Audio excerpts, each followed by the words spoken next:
Pakistan is making big claims like downing 5 jets and 3 Rafales and an unmanned drone and probably a fleet of Indian UFOs also. Yeah, this has been mentioned even by the Western media like CNN and New York Times, probably by Pakistani journalists, because I see Muslim authors of those posts. It's very difficult to believe them, as Pakistan is known for lying and rarely speaking the truth. What do you think about this? Is it true? See, historically, the Western media has been very, very deeply and closely aligned with Pakistani interests. It's a legacy of the old Cold War.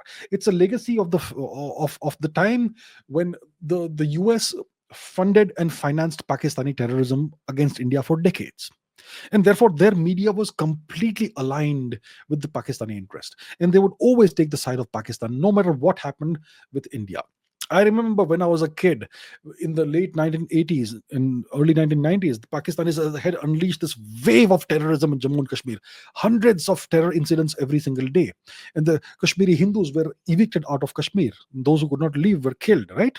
And when India would raise this at the United Nations or with the US, we know what the Americans would say to us. They would say that this is your law and order issue and you're not able to deal with simple law and order matters. That's what the Americans would repeatedly say to India. And they knew what was happening because they were funding and financing the terrorism done by Pakistan. The Americans were. 2008, Mumbai attacks. Who was the mastermind of the 2008 Mumbai attacks? It was an American citizen, an American terrorist called David Coleman Hadley.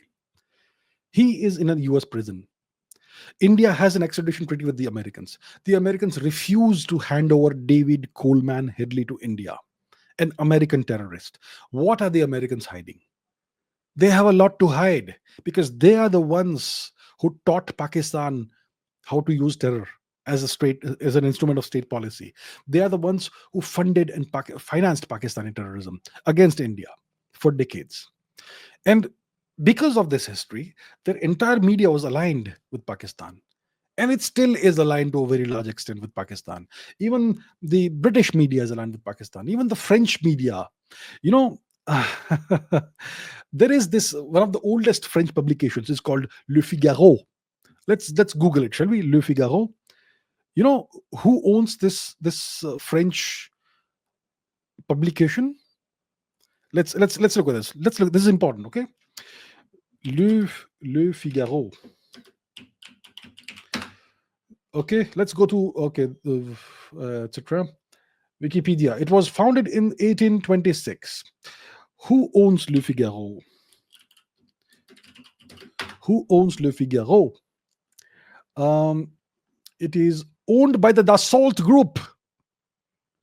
Who is the Dassault Group? What do they manufacture? The Dassault Group manufactures the Rafale fighter plane, which they sell to India. And they are the owners of Le Figaro, France's oldest newspaper, which is bitterly anti-India. Isn't this interesting, my friends? Isn't this interesting? Le Figaro, blatantly anti-India, strongly pro-Pakistan, owned by Dassault Group, which makes the Rafale. Very interesting. Very interesting. So that's the history of the Western media. They're very strongly pro-Pakistan. And maybe India should use some leverage over them. It's high time we start doing these things. It's high time we just stop being a nation of pushovers. If you want to do business in India, you better be pro-India in all ways, in every single way.